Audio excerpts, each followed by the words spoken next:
ठीक आहे. आज सगळ्यात प्रथम म्हणजे एक आनंदाची बातमी ही आहे की जे आमचे सहकारी शिवसेना पक्षाचे सचिव आणि आमचा भाऊ सूरज ह्याला आपल्याला आठवतं बरोबर 1 वर्षापूर्वी अटक केली होती. ईडीने अटक केली होती कारण भाजपच्या मनात असेल, मिंदेंच्या मनात असेल, भयंकर भीती होती त्यांच्याबद्दल आणि आज त्यांना जामीन मिळालेली आहे. गंमत ही आहे की ज्या कारणासाठी गेले 11 वर्ष आम्ही पाहतो 2014 पासून, मग त्यावेळी देखील सरकारमध्ये भाजपसोबत असताना आम्ही हे अनेकदा म्हटलं होतं आणि आत्ता देखील म्हणत असतो की महाराष्ट्र एकंदर केंद्राला कर असेल, GST असेल, इतर सगळं काही महाराष्ट्र देत असतं आणि 3 वेळा भाजपचे 100 आमदार निवडून दिल्यानंतर देखील केंद्राच्या भाजप सरकारकडून महाराष्ट्राला काय मिळालं तर शून्य, काही नाही. गाजर वाटप झाला पण अजूनही ठोस तसं काही जसं इतर राज्यांना मिळतं आणि दुसऱ्या राज्यांना मिळण्याबद्दल माझ्या मनात किंवा पोटात काही दुःख नाही आहे, दुखणं पण नाही. पण मग महाराष्ट्राला का नक्की काही मिळत नाही, आपल्या वाट्याचं तरी देखील आपल्या हातात काय येत नाही, हा एक मोठा प्रश्न झाला. आणि ते होत असताना त्यावेळी देखील मी सांगितलं होतं, त्याच्या आधी देखील सांगितलं होतं की महाराष्ट्र असेल किंवा मुंबईवर असेल, भाजपा हे अदानी कर एक लावणार आहे. आज आपण पाहिलं अर्थसंकल्प सादर केला आणि मुंबईची हालत अक्षरशः ते एक आज मी कुठची तरी कविता वाचत होतो इंटरनेटवर, अशी झाली की हजार गम है खुलासा कौन करे, अब तो मुस्कुरा लेता हूँ तमाशा कौन करे. म्हणजे मुंबईकर सहन करत राहतात. आपण पाहतो सगळीकडे रस्ते खोदलेले आहेत, अनेक ठिकाणी BSTच्या बसेस आहेत त्या बंद झालेल्या आहेत, पाणी दूषित येत आहे, रस्ते कुठेही वळवले जातात, काही चाललेलं आहे, कुठेही खोदकाम चालू आहे, धूळ आहे, नाकाटोंडात श्वासामध्ये आपल्या पाहतो आपण धुळीचं साम्राज्य आहे. पण तसं पाहायला गेलं तर कुठच्याही सरकारकडून आणि भाजपकडून खास ठोस कुठेही उत्तर येत नाही, काही उपाय येत नाही पुढे. आणि भाजपकडून मुंबईचं एक वेगळ्या प्रकारचं पिळवणूक ही सुरू आहे. आजचा जर अर्थसंकल्प पाहिला तर 6-7 गोष्टी त्याच्यात महत्त्वाच्या ज्या आहेत त्या मी आपल्यासमोर मांडू इच्छितो. पहिली गोष्ट जी धक्कादायक आहे आणि जी मी अदानी कर जे नाव दिलं होतं ते आपल्याला पाहायला मिळतं. आजच्या अर्थसंकल्पामध्ये छोट्या दुकानांवर, खास करून स्लममधली जी दुकानं आहेत त्याच्यावर त्यांनी प्रस्तावित केलं आहे की प्रॉपर्टी टॅक्स सारखं काहीतरी लावलं जाईल, कर लावला जाईल. हे कोणासाठी चाललं आहे, हे कशासाठी चाललं आहे? ज्या मुंबईमध्ये आमचं सरकार असताना, महाविकास आघाडीचं सरकार असताना, शिवसेना उद्धव बाळासाहेब ठाकरे हा पक्ष BMCतून सेवा मुंबईकरांची करत असताना उद्धव साहेबांमुळे ज्या मुंबईमध्ये आम्ही 500 स्क्वेअर फुटाच्या घरांवरचा कर रद्द करून घेतला प्रॉपर्टी टॅक्स, तेच आज भाजपचं सरकार, फडणवीस साहेबांचं सरकार आणि एकनाथ शिंदे जे नगरविकास मंत्री आहेत त्याच दोघांनी आज आपण पाहतोय मुंबईमध्ये अदानीसाठी, म्हणजे अदानीला लवकर आपण घरं खाली करून देऊ, दुकानं खाली करून देऊ, धारावीत दुकानं लवकर खाली होतील म्हणून तिकडच्या सगळ्या आपले जे झोपडपट्टीमध्ये असतील, हटमेंट्समध्ये असतील त्यांच्यावर हा प्रॉपर्टी टॅक्स एक वेगळा कर दुकानदारावर लावला जात आहे. आत्ताच्या काळाला हा दुकानावर लावला जात आहे.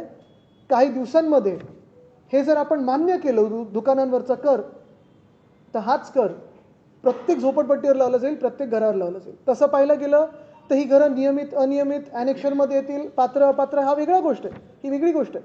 पण तिथे इतर सोयीसुविधा देतो आपण, पाणी देतो आपण, अनेक गोष्टी तिथे सोयीसुविधांच्या माध्यमातून देतो. म्हणून आता हे कर लावायला चालले, जिथे SRAमधून त्यांचं खरं घर मिळालं पाहिजे तिथे हे कर लावत आहेत. हा अदानी कर नाही तर अजून काय आहे, हा एक विचार करणं गरजेचं आहे. दुसरी गोष्ट, ह्याच करांमधून म्हणजे सॉलिड वेस्ट मॅनेजमेंट, कचरा उचलण्याच्या ह्याच्यावर पण आता युजर फी प्रस्तावित केलेली आहे. आत्तापर्यंत गेली 25 वर्ष मुंबई महानगरपालिकेच्या माध्यमातून आम्ही मुंबईला सेवा देत असताना साधारणपणे 2017पर्यंत 10,000 मेट्रिक टनचा खर्च आम्ही दररोज उचलायचो. हा पूर्ण आपण पाहताय, मग डम्पिंग ग्राउंड असेल, वेगळ्या माध्यमातून आपण हा कचरा त्याचं विलगीकरण करायचो आणि पुढे जिथे न्यायचं तिथे न्यायचो.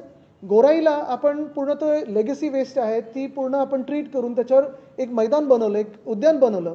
पण आता आपण पाहतोय मागच्याच आठवड्यात योगायोग बघा, धारावीत लोक हलत नाही आहेत, धारावीतून लोक हलायला तयार नाहीत. त्यांना पूर्ण माहिती पाहिजे, त्यांना पात्रता पाहिजे आणि मुख्य म्हणजे अदानी जसे लुटतायत मुंबईला त्याला नाकारतायत लोक आणि म्हणून विरोध म्हणून तिथेच राहतात. आता त्यांच्यावर कर लावला जाणार. दुसरी गोष्ट म्हणजे मागच्या आठवड्यात राज्य सरकारने सांगितलं की जे देवनार डम्पिंग ग्राउंड अनियमितपणे अदानीने ढापलेलं आहे तेच देवनार डम्पिंग ग्राउंड मुंबई महानगरपालिकेने घ्यायचं, 2,500 ते 3,000 कोटी मुंबईकरांचा खर्च करायचा आणि पुन्हा एकदा अदानीला स्वच्छ करून द्यायचं. आणि आता ह्या आठवड्यात आपण पहा अर्थसंकल्पामध्ये इथे आता सॉलिड वेस्ट मॅनेजमेंटवर म्हणजे जो आपण कचरा BMCला देणार त्याच्यावर आता हे कर लावणार. म्हणजे आपला इथून पण पैसा जातोय करमधून, तिथून पण करामधून पैसा जातोय आणि अदानी जी जमीन धापट चाललेत मुंबईतली ती घशात गिळतच चाललेत. हे जर थांबलं नाही तर आम्ही सगळे आता रस्त्यावर उतरू. कारण मुंबईकरांना रस्त्यावर उतरल्याशिवाय आता पर्याय नाही. एका बाजूला मी जे सांगितलं ना की 2,500 ते 3,000 कोटीचं हे सगळा बोजा मुंबईकरांवर पडणार का, तर अदानीला देवनार डम्पिंग ग्राउंड स्वच्छ करून पाहिजे. दुसऱ्या बाजूला अदानीकडूनच धारावीमधून 7,500 कोटीचा जो प्रीमियम BMCला येणं आहे त्याचा कुठेही मी उल्लेख आज या अर्थसंकल्पात पाहिला नाही. हे धक्कादायक आहे, धोकादायक आहे. मला तुम्ही सांगा, जर तुम्ही तसं मुंबईकर म्हणून कोणी एक कर भरला नाही, विजेचं बिल भरलं नाही, पाण्याचं बिल भरलं नाही, येऊन कनेक्शन तोडतात ना तुमचं. मग तुमचं जर बिल तुम्ही भरत नसेल आणि तुमचं कनेक्शन तुटत असेल तर मग अदानीनी जर जमीन ढापली, कर आपले ढापायला लागले आणि त्याच्यावरनं आपलेच कर खर्च करून स्वतःकडे जमीन घ्यायला लागले प्रीमियम न भरता, तर मग इथे अदानीला कोण रोखणार? मुंबईमध्ये भाजप रोखणार आहे का? स्वतःच्या मालकाला रोखणार आहे का? हा एक मोठा प्रश्न उपस्थित होतोच. तिसरी गोष्ट आणि महत्त्वाची गोष्ट म्हणजे आपल्याला आठवत असेल 15 जानेवारी 2023 या दिवशी मी पत्रकार परिषद घेतली होती 2023 15 जानेवारी आणि सांगितलं होतं की मुंबईत 2 मोठे रस्त्याचे घोटाळे होणार आहेत. एक 23 साली आणि 24 साली 6,000 कोटी आणि 6,000 कोटी. तेव्हा मुख्यमंत्री घटनाबाह्य जे होते मिंदे त्यांनी सांगितलं होतं की आम्ही 2 वर्षात एकदम रस्ते चकाचक करू, खड्डेमुक्त करू. हाऊसमध्ये पण स्टेटमेंट दिलं होतं. खरं तर आम्ही आता हक्कभंग आणायचा का हा विचार देखील केला पाहिजे, कारण ते खोटारडे आहेत, किती खोटं बोलतात हे लोकांसमोर आलेलं आहे. स्वतः सत्ता ढापण्यासाठी त्यांनी सांगितलं होतं की 2 वर्षात आम्ही मुंबईचे रस्ते खड्डेमुक्त करू. पण हे सगळी योजना आपल्या कॉन्ट्रॅक्टर मित्रांसाठी करत होते. मुंबईचे पैसे कॉन्ट्रॅक्टरांच्या खिशात गेलेत, कदाचित मिंदेंच्या घशात गेले असतील. पण आज एक चांगलं झालं, मुंबई महानगरपालिकेच्या आयुक्तांनी एकनाथ शिंदेना एक्सपोज केलेलं आहे. 26%च काम झालं आहे आजच्या ह्या रिपोर्टमध्ये आलेलं आहे. 26%. आणि मी तर चॅलेंज देत आहे की हे 26% पण जे बोलतात ते खोटं आहे. 26%पेक्षा कमी आहे. कुठे कुठे जे खोदून ठेवलेलं आहे, कुठेही रस्ता पूर्ण झालेला नाही. मी तर चॅलेंज देते मुंबई महानगरपालिकेला की जे चहल साहेब असताना जे सांगितलं होतं ना आम्हाला की आम्ही CCTV लावू, फुटेज दाखवू, प्रोग्रेस रिपोर्ट दाखवू, 50% तरी तसं दाखवा काहीतरी करून. कुठेही CCTV लागलेलं नाही, कुठेही काम किती पूर्ण झालं माहिती नाही, पण रोड स्कॅम झाला आहे हे नक्की आणि आज हे शिक्कामोर्तब झालेलं आहे. चौथी गोष्ट ह्याच्यात महत्त्वाची, आपल्याला आठवत असेल मागच्याच वर्षी म्हणजे कदाचित या अर्थसंकल्पात मला माहीत नाही अजून पूर्ण हे बघतोय मी, MMRDला मुंबई महानगरपालिकेने 5,500 कोटी दिले. आत्ताच्या ह्याच्यात आलेलं आहे की आता नॉर्थ बाउंड कोस्टल रोड जे MSRDCकडे आधी होतं त्याच्यावर मुंबई महानगरपालिका 4,000 कोटी आता खर्च करणार आहे. तसं पाहायला गेलं तर 2015 पर्यंत हा कोस्टल रोड एकच होता. साऊथ बाउंड कोस्टल रोड BMCकडे आला, नॉर्थ बाउंड कोस्टल रोड हा MSRDCकडे गेला. MSRDCचे मंत्री 14 ते साधारणपणे 23 हे मिंदेच होते.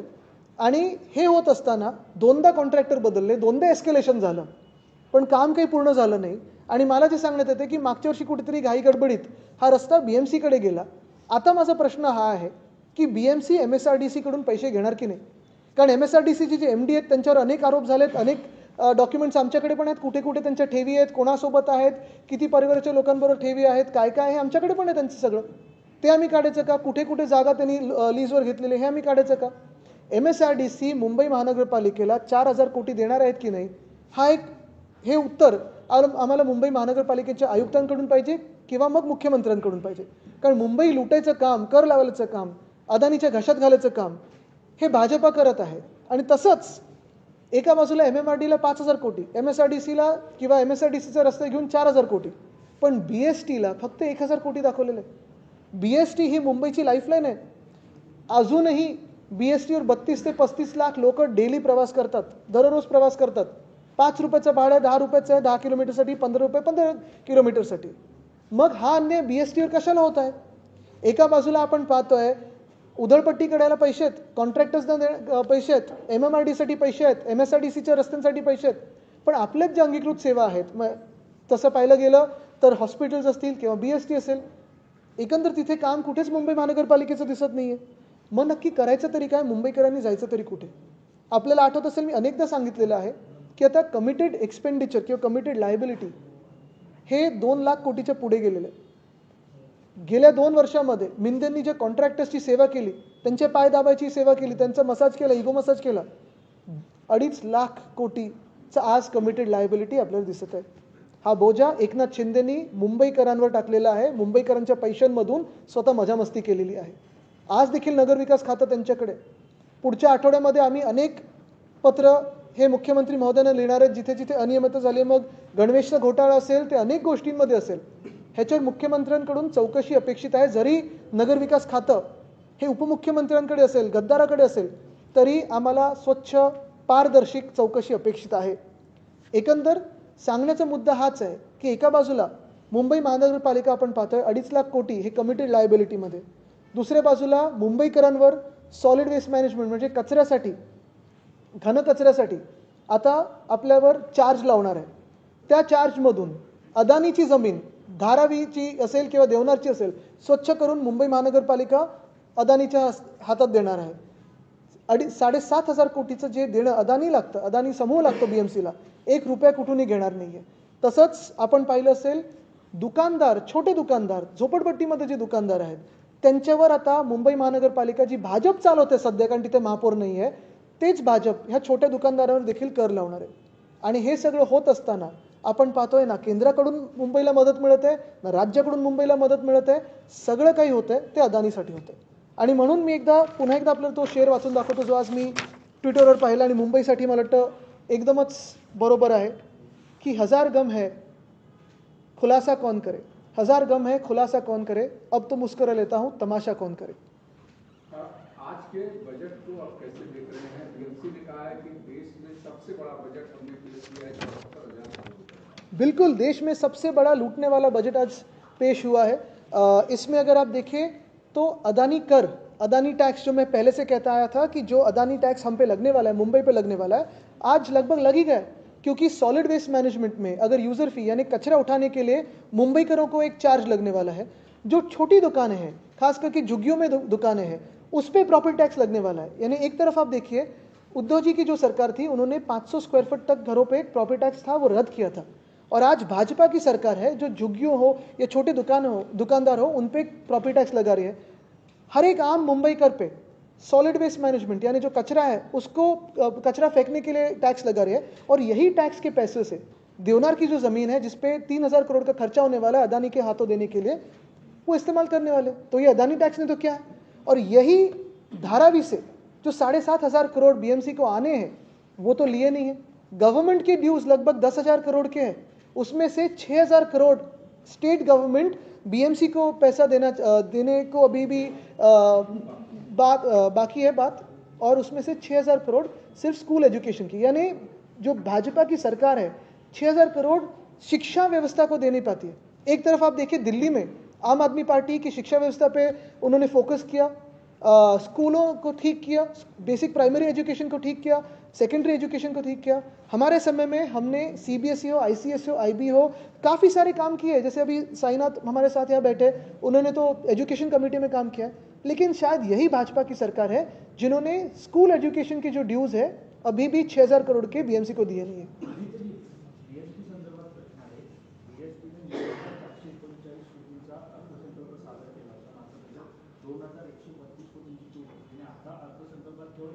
एक 1,000 कोटी. त्याच्यात पण आपण बघा फायनान्स कमिशनमधून आम्ही जे पैसे द्यायला सांगितले होते इलेक्ट्रिक बससाठी ते दिलेले आहेत.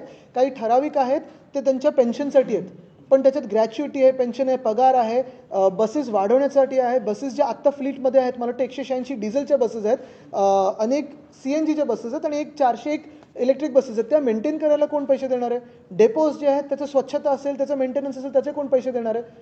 आणि त्याच्याही पुढे जाऊन तुम्ही पुढचं पाऊल लिहून घ्या. ह्यांच्या मनात हे असेल की जिथे जिथे डेपोज आहेत ते आता प्रायव्हेटायझेशन करून अदानीच्या घशात घालायचे.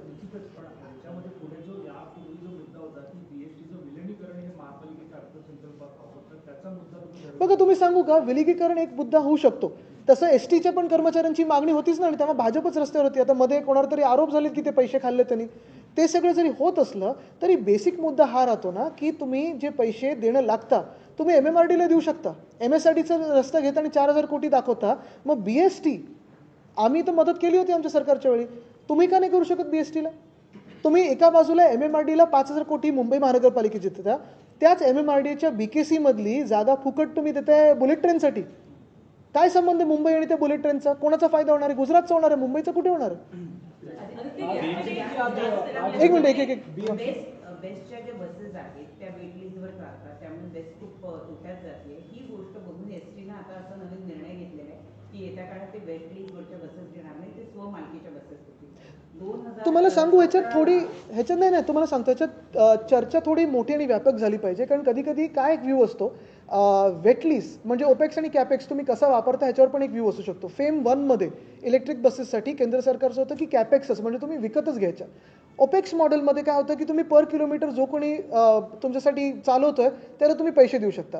आता तुम्ही कुठच्या मनस्थितीतून काम करता हे एक आहे. काही काही वेळा तुम्ही एखाद्या बसेस त्या विकत घेतल्यानंतर काही ठराविक वर्षांतर त्या लायबिलिटी होतात, तुमचा मेंटेनन्स तुमच्यावर येतो. ज्या ओपेक्स मॉडेलवर चालतात त्या लायबिलिटी तुमच्यावर येत नाही, रिपेअर वगैरे ते सगळं कॉन्ट्रॅक्टर असतं. प्रॉब्लेम कुठे झाला आहे की आत्ता जे सगळे ओपेक्सवर घेतलेत काही काही लोकांचं ट्रेनिंगचे तास पूर्ण न होता यांनी लावलेले आहेत. दुसरी गोष्ट काय झाली आहे की 2,500 बसेस, आपला प्लॅन काय होता की 2027पर्यंत 10,000 इलेक्ट्रिक बसेस आपण आणणार होतो मुंबईत, जी गरज आहे आत्ता. हे काय करतात आता त्यांनी कमी केलेत, 1800 की 1900 बसेस चालतात. तेव्हा गर्दी वाढते, तेव्हा ड्रायव्हरवर ताण जास्ती पडतं, तुम्हाला तेव्हा फेऱ्या जास्ती वाढवायला लागतात कारण बसेसच तुमच्या कमी आहेत. तर फायनान्शियली तुम्हाला काय वायबल आहे हे त्या संघटनेनी किंवा त्या एजन्सीनी विचार करून काम करणं गरजेचं आहे. मला वाटत नाही त्याच्यात तुम्ही दुरुस्ती केली तर ठीक होऊ शकतं. पण जसं मी सांगितलं ना की एक पलीकडचा व्ह्यू पण बरोबर असू शकतो, त्याच्यात मोठी चर्चा व्हायला पाहिजे. आता तुम्हाला आठवतो गेले 2.5 वर्ष भाजपने तर राज्य सरकार वेटलिस्ट केलं होतं एकनाथ शिंदेना. मुंबई महापालिकेच्या ज्या ठेवी आहेत जवळपास 90,000 कोटी रुपयांच्या होत्या. ऐका तुम्हाला त्याच्यात पण एक सांगतो, कॅल्क्युलेशन बेसिक सोपं आहे. जेव्हा 1997मध्ये शिवसेना सत्तेत आली तेव्हा साधारणपणे 600 कोटीचं तूट होती आणि ते करत करत कुठेही आपण कर न वाढवता काही काही गोष्टी जसं फंजिबल FSI 2012मध्ये आज त्याचा उल्लेख पण आला आहे, तेव्हा आमचं सरकार होतं BMCमध्ये. नंतर प्रॉफिट टॅक्स जेव्हा आपण हे प्रीमियम कमी केले 50%वर कोविडमध्ये आणले तेव्हा पण उत्पन्न वाढले आणि त्याच्यावर आज तरंगलेली आहे. उलटा आम्ही हे पण सांगत होतो की ऑक्ट्रॉय देखील मुंबईसाठी महत्त्वाचं होतं. आज GSTचं देणं येत नाही वेळेवर, तरी देखील फंजिबल FSI असेल अनेक ह्या वेगळ्या गोष्टी करून स्कीम्स करून आपण या ठेवी 600 कोटी डेफिसिटमधून 92,000 कोटीच्या सरप्लसमध्ये 22पर्यंत आणल्या. आता आपण अनेक वर्ष रिपोर्टिंग करताय, आपल्याला आठवत असेल प्रत्येक अर्थसंकल्पामध्ये आपण प्रत्येक पैसा हा कुठच्या स्कीमला जोडलेला आहे आपण दाखवायचो. साधारणपणे 12-12,500 कोटी कोस्टल रोडला होते, GMLRसाठी 8-8,500 कोटी होते, STPसाठी काही ठराविक होते, पेन्शनसाठी असेल, शिक्षणासाठी असेल. ह्या लोकांनी काय केलं, अर्थात एका काळानंतर ह्या ठेवी होत्या त्या तुटणारच होत्या कारण आपल्याला ते वापरायचे असतात. पहिल्यांदा असं झालं आहे की GMLR असेल किंवा कोस्टल रोड असेल, डिझाईन चेंज करून एस्केलेशन केलं आणि कॉन्ट्रॅक्टर्सला किती एस्केलेशन मिळालं आहे तिथे प्रॉब्लेम झाले. ठेवी कधी ना कधीतरी तुटणारच होते कारण आपल्याला त्या कामासाठी वापरायचे आहेत. पण हे जे अधिकचे पैसे कॉन्ट्रॅक्टर्सनं दिलेले आहेत ना ते कोणाच्या खऱ्या खिशात गेलेत हा पण विचार करणं गरजेचं आहे.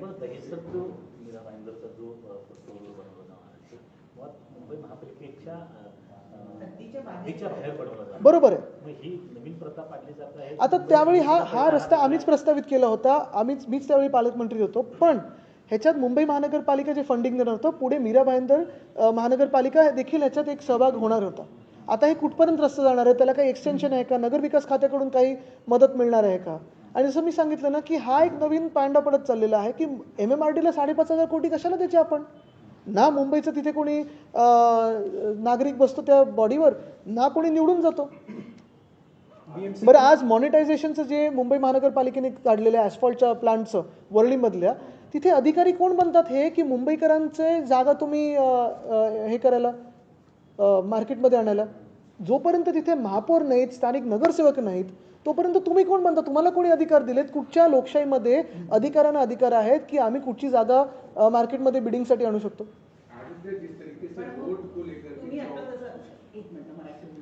आता जसं तुम्ही म्हणालात की बाकीच्या मुद्द्यांवर आम्ही रस्त्यावर उतरणार आहोत, मग निवडणुकांसाठी अजून का तुम्ही रस्त्यावर? कारण आम्ही आता कोर्टात उतरतो ना सतत. बघा आता काय झालंय, 22 तारखेची तारीख आता 28वर गेली, 28ची आता 25 गेली. आम्ही हेच सांगतो सतत की घ्या आता दिल्लीपर्यंत तर मोर्चा आमचा निघू नाही शकत. पण एक आहे की मुंबईकरांचे जे आज हाल होत आहेत, मग रस्त्याचं असेल, पाण्याचं असेल, प्रदूषणाचं असेल, शालेय शिक्षणाचं असेल. आपण पाहता आज मला वाटतं ही पण घोषणा केली की आपले दवाखाने अजून करू आणि अमुक करू तमुक करू. पण जे आता आपले दवाखाने आहेत किंवा मुंबई महानगरपालिकेचे मेडिकल हॉस्पिटल आहेत. आपल्याला आठवत असेल 2023च्या जुलैमध्ये मी पत्रकार परिषद घेतली होती की सायन हॉस्पिटल आहेत, अनेक हॉस्पिटल आहेत, डीननं तिथे धारेवर धरलं जातं आहे. पण अनफॉर्च्युनेटली राज्य सरकारकडून जो सपोर्ट मिळायला पाहिजे, मग एक्सरे फिल्मचं असो, IV फ्लुइडचं असो, औषधं खरेदी करण्याचं असो, हे सांगतात CSRच्या माध्यमातून घ्या. हे इतिहासात पहिल्यांदा होतं आहे. Aditya, yesterday Rahul Gandhi spoke about voter fraud in Maharashtra just before the Vidhan Sabha elections.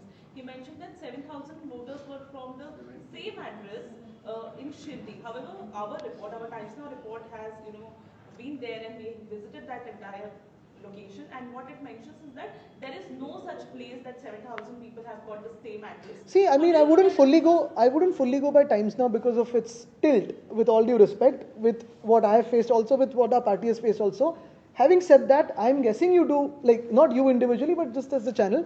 Having said that, with all due respect to Times Now, I think I would also request Times Now to go into the 76 lakh extra voters who voted after voting time has stopped, and to seek the footage, video footage from the Election Commission. I'm not saying that your report is wrong.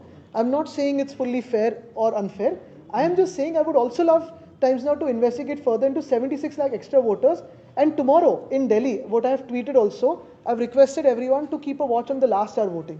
Aditya ji, दो अलग मामले हैं. एक तो 76 lakh vote का मामला जो आप बोल रहे हैं 6 बजे के बाद का, और एक कल राहुल गांधी ने उठाया कि 70 लाख नए वोटर्स जो है वो 47 लाख 70 लाख उन्होंने 70 लाख कहा कि वोटर्स जो है वो ऐड किया गया. क्या ये जानकारी आप लोग के पास भी है कि 70 लाख वोटर जो लोकसभा में और विधानसभा के बीच में जोड़े गए हैं? देखिए, ये जानकारी तो है. कल ही कोर्ट ने अभी एक स्ट्रिक्चर काफ़ी पास किए हैं. कल भी बताया इसी को कि आप फुटेज दिखाइए, तो फुटेज दिखाइए. अगर फुटेज सही है, टोकन उतने दिए हैं, तो हम मान लेते. वो अलग मामले, वो 76 लाख वोट्स का है जो 6 बजे के बाद. बिल्कुल, वो 76 लाख वोट्स के हैं. और ये जो वोटर बढ़े हैं वो कहाँ से आए? यानी जो इतने सालों में नहीं बढ़े हैं वो बढ़ गए. आदित्य, आप दिल्ली मॉडल की बात अभी आप कर रहे थे स्कूल्स को लेकर. वहाँ पर चुनाव के दौरान दिल्ली के करप्शन को बीजेपी ने ज़्यादा मुद्दा बनाया और उन्होंने कहा कि कितने सारे मंत्रियों को जेल में करप्शन के कारण जाना पड़ा, लीकर स्कैम्स और तमाम सारी चीज़ों को. तो उस मॉडल को या दिल्ली की नहीं, मैं एक ही बताना चाहता हूँ कि कोई भी वो जो एलिगेशन थे बीजेपी के प्रूव नहीं हो पाए. अभी भी कोर्ट ने जैसे उनको रिहा कर दिया है, बेल पे हो या अब देखें, तो ये तो बातें हैं. लेकिन एक मेजरमेंट तो लग सकती है कि जो एलिगेशन प्रूव नहीं होते हैं और जो झूठे होते हैं वो अपने ही पार्टी में रहते हैं. जो प्रूव होने के नजदीक आते हैं वो भाजपा में जाते हैं और साफ स्वच्छ होके आते हैं. शिवसेना किसके साथ है, आम आदमी पार्टी या कांग्रेस, किसको चाहते? देखिए, हमने कहा है कि दिल्ली में अरविंद केजरीवाल जी की जो सरकार थी पिछले 10 सालों में हो, उसके पहले भी हो, उनका कारोबार, काम करने के तरीका और जो दिल्ली की आवाज़ है उनके साथ है. वो दिल्ली की धड़कन जानते हैं और उनका जो काम है, फिर शिक्षा व्यवस्था में हो या स्वास्थ्य व्यवस्था में हो, काफ़ी अच्छा है. उनको हमें लगता है कि और 5 साल मिलने चाहिए काम करने के लिए. मुंबई के भीतर 26% कंस्ट्रक्शन को लेकर के जो आपने बात कही, क्या अभी जो हाल के दिनों में अचानक कंस्ट्रक्शन में तेजी आई है, तो ये 31 मार्च तक जो बजट विड्रॉल करना है उसको लेकर के आई है या फिर सही में काम करने? नहीं, ये तो आर्ट वर्क चल रहा है, एब्स्ट्रैक्ट आर्ट चल रहा है, लेकिन डिस्प्ले पे है पूरा रस्ते का काम. आज देखील धनंजय मुंडे यांच्यावर अंजली दमाने यांनी 161 कोटीचा भ्रष्टाचार केल्याचे आरोप केले. पण त्यांनी ते आरोप सगळे हे नाकारलेले आहेत. राजीनामा काय देखील घेतला जात नाही. बघा, तुम्हाला सांगू, त्या विषयामध्ये आता नमिताताई बोललेले आहेत, भाजपकडूनच आहेत. धस साहेब बोललेले आहेत, भाजपकडून आहेत. आमचे देखील तिथे अनेक लोक, मग अंबादास दानवेजी असतील, अनेक लोक जाऊन बोलत आहेत. बरं, ज्यांची हत्या झाली आहे ते देखील भाजपचेच कार्यकर्ते होते. आणि ह्या राज्यामध्ये भाजपचे मुख्यमंत्री असताना, भाजपचे 130हून जागा जास्ती असताना, भाजपच्या कार्यकर्त्याला जर न्याय मिळत नसेल तर मग इतर नागरिकांनी काय समजावं? भाजपच्या कार्यकर्त्याला न्याय न मिळून एखाद्या मित्राला वाचवण्याचा प्रयत्न होत असेल तर मग काय समजावं? कल राज्य सरकारने संदर्भात मुंबई महानगरपालिकेच्या रस्त्यांच्या वेळेला एकदा एक मुद्दा काढला होता की ऍडव्हान्स मध्ये पैसे दिले गेले. ऍडव्हान्स मोबिलिटी तसाच प्रकार जो आहे तो यात झालेला दिसून येतो. 100% ऍडव्हान्स दिला गेला आहे असा आरोप अंजली दमानी यांनी केला. एखाद्या कंपनीला कंत्राट देण्याच्या आधीच त्या कंपनीला 100% ऍडव्हान्स दिला गेला असा आरोप त्यांनी. असेल, तसं असेल तर मोठी गोष्ट आहे. राज्य सरकार ने मराठी स्पीकिंग को सभी सरकारी दफ्तरों में लाने का फैसला किया है, हिंदी में बात मत करिए। तर प्रश्न मराठीत आला पाहिजे आणि तुमचं मराठी उत्तम आहे, त्यांचं मराठी चांगलं आहे, पण ते जेव्हा गरज असते तेव्हाच मराठीत बोलतात, नाही तर नाही बोलत. लेकिन ये सरकारी जानकारी नहीं है ना। पण राज्य सरकार ने अभी ठीक आहे, अगले काम में हो सकता है ना. पण राज्य सरकारने हे जे निर्णय घेतलेला आहे त्याच्यामध्ये तुम्हाला काय वाटतंय की या आनंदाची गोष्ट आहे, आनंदाची गोष्ट आहे. पण अजून एक गोष्ट तुम्हाला सांगतो, मुंबई महानगरपालिकेच्या माध्यमातून मराठी नाट्य आणि कलादालन आम्ही गिरगाव चौपाटीवर बनवत होतो. मला असं सांगण्यात येत आहे की ह्या भाजपच्या सरकारने मराठी नाट्य आणि कलादालनचे जिथे आत्ता ते ठक्कर्स वगैरे जिथे आहे ना ते रद्द केलेले. हे कशासाठी केलं? मराठी भाषा भवन आत्तापर्यंत पूर्ण झालं असतं काम, त्याच्यात आता काही वेगळे वेगळे ऑफिसेस घुसलेले आहेत. हे कशासाठी केलं आहे? माझी विनंती हीच राहील मुख्यमंत्री महोदयांना की जिथे आम्ही प्रस्तावित केलं होतं मराठी नाट्य आणि कलादालन, तिथे ठीक आहे ना, म्हणजे आमच्या काळी प्रस्तावित झालं असेल तर तुम्ही क्रेडिट घ्या, नो प्रॉब्लेम, पण ते काम तर पूर्ण करा. सगळे नाट्य कलाकारांना एकत्र बोलवा आणि जे कलादालन होतं, जे म्युझियम होतं ते पूर्ण करा. तसंच मराठी भाषा भवन देखील लवकर पूर्ण करा. क्रेडिट वॉर सुरू आहे? बिलकुल नाही, मला तर मी तर हेच सांगतोय की क्रेडिट घ्या पूर्ण, पण काम करा. अब बीएमसी के काम करने पर सवाल उठा रहा है। जो बीएमसी कमिश्नर ने कहा कि 82,000 करोड़ रुपए फिक्स डिपॉजिट में है, जो बीएमसी के अच्छी आर्थिक स्थिति को बताता है पिछले कुछ सालों में। जो नहीं, मैंने तो कहा है कि मैं उनको शुभकामनाएं देता हूं और आभार भी मानता हूं उनके, क्योंकि उन्होंने आज तो एकनाथ शिंदे जी को एक्सपोज किया है. जो झूठ वो कह रहे थे कि अगले 2 साल में 23 से लेकर 25 तक मुंबई पॉटहोल फ्री हो जाएगी, आज उन्होंने बताया रिपोर्ट में कि सिर्फ 26% काम हुआ है. और मैं ये भी चैलेंज करता हूं कि 26% नहीं हुआ है काम. आणि त्यांचं असं म्हणणं आहे की पावसाळा 2026च्या आधी हे नाही नाही नाही, तुम्ही हाऊसमध्ये बघा, ते 2 वर्ष बोललेले. नाही, आता आयुक्त असं म्हणतात की 2026 आयुक्त कदाचित खरं बोलत असतील, पण एकनाथ शिंदे खोटं बोलतात हे सत्य लोकांसमोर आलं. ठीक आहे, बरं, नो ऑफेन्स. विनोड फॅक्ट चेक करा. थँक्यू.